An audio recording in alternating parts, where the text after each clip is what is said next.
Bonsoir euh, à tous et bienvenue sur cette chaîne.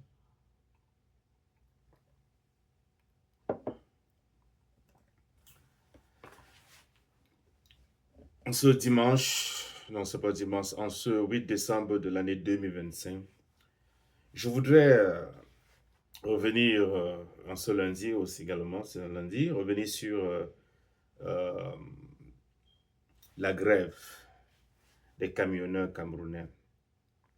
Et je voudrais en parler parce que voilà encore une opportunité de pouvoir créer les circonstances qui vont mener à, ou vont magnifier, ils vont actualiser la quatrième reconstitution du Cameroun. C'est un moment là où une nation redéfinit sa façon d'être, redéfinit la structure de sa gouvernance. C'est ça que j'appelle la reconstitution. Et j'espère, et je l'ai dit dans plusieurs de mes vidéos, que cette crise post-électorale 2025 va mettre les bases ou bien va créer les conditions pour qu'une telle reconstitution arrive. Bien évidemment, nous avons entendu dire que les camionneurs du Cameroun ont grévé, comme vous venez de voir dans la petite vidéo, la courte vidéo. Mais je voudrais commencer à vous raconter une toute petite histoire.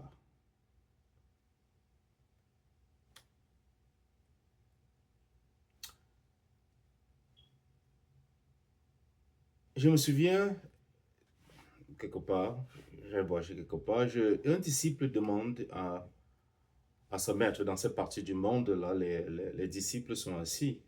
Et le maître est une espèce sur, c'est pas sur un piédestal, il y a un chapiteau, mais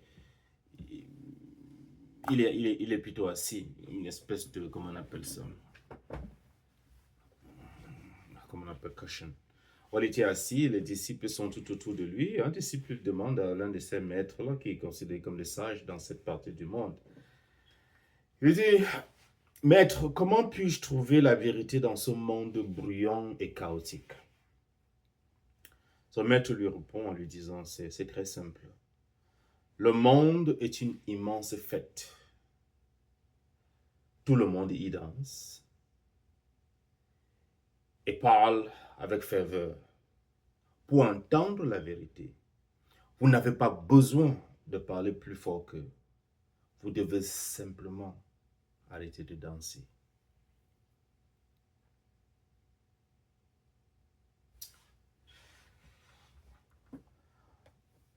Aujourd'hui, nous allons parler du moteur et d'un moteur du changement. Non pas celui qui propulse les camions sur l'autoroute, mais celui qui propulse une nation vers la liberté.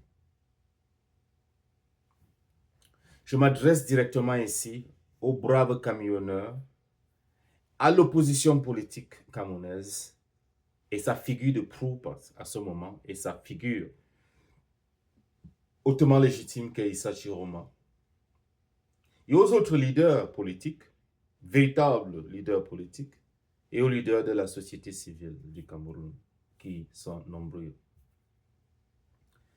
Les protestations contre les prises élevées de carburant, la corruption et l'humiliation quotidienne sur les routes ne sont pas, c'est pas simplement un conflit social. C'est encore une soupape de pression nationale qui doit être dirigée vers un seul objectif. Un seul. C'est le changement systémique à Yaoundé. C'est le changement de la structure de la gouvernance, la façon dont le Cameroun est gouverné. Je dis, répète, tout conflit social qui émerge à partir de ce moment-ci doit être utilisé et dirigé vers un seul objectif. C'est le changement systémique à Yaoundé, le changement dans la structure de la gouvernance au Cameroun et Cela, on peut entrer dans beaucoup plus de détails. Le gouvernement à Yaoundé veut nous faire croire qu'il ne s'agit que d'économie. Il veut négocier probablement une minuscule concession quelque part sur le péage, une petite réduction du prix du carburant. Mais notre souffrance n'est pas un problème économique, c'est un crime politique.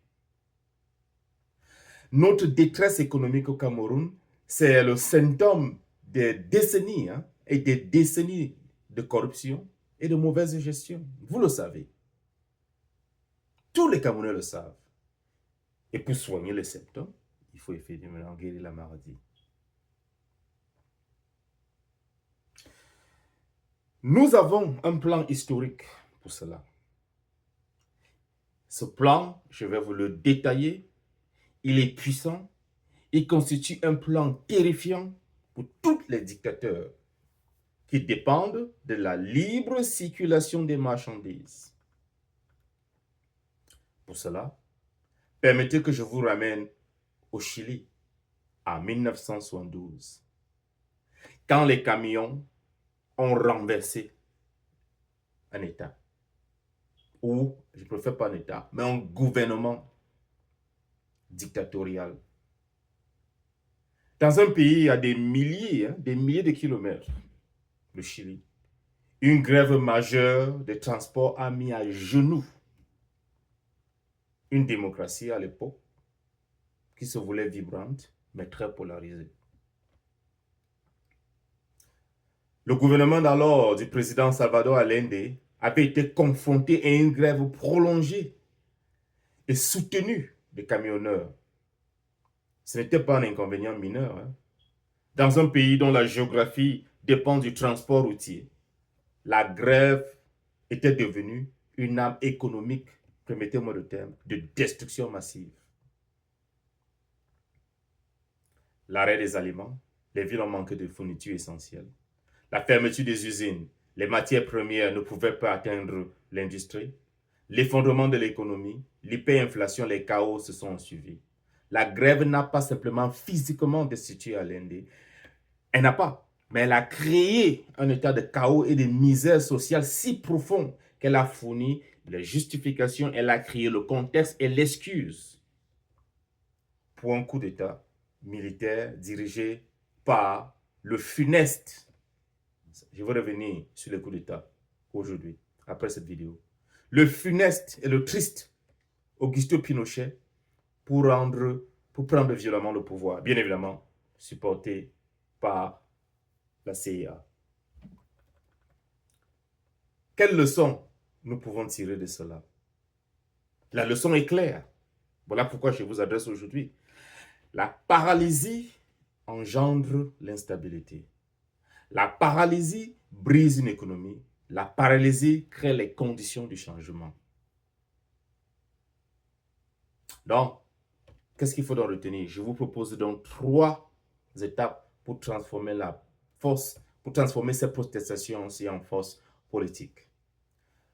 Mais que la vidéo ne soit pas très longue, je vais revenir dans la prochaine vidéo. Je voulais juste, en cette introduction, vous donner un modèle qui a fonctionné. Et dans la prochaine vidéo, je vais vous expliquer comment est-ce que vous pouvez utiliser cela chez camionneurs. Mais je dois préciser, quand je vois les manifestations, je ne vois pas. Le problème au Cameroun, c'est que, qu'il me semble, on n'a pas beaucoup de leaders de qualité. C'est ça le problème. C'est ça le problème au Cameroun. Il n'y en a pas beaucoup. Chiroma s'est montré l'un d'eux.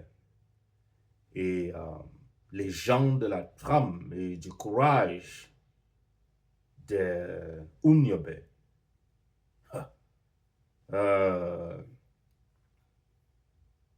et des autres, ils sont plus nombreux. Ils sont plus nombreux. Je dis ça parce que toutes ces opportunités, toutes ces grèves-là, même parmi les leaders syndicaux, généralement, émergent comme leader syndical. Je prends par exemple le cas du président brésilien. Il s'appelle comment? Lula, c'était un leader syndical.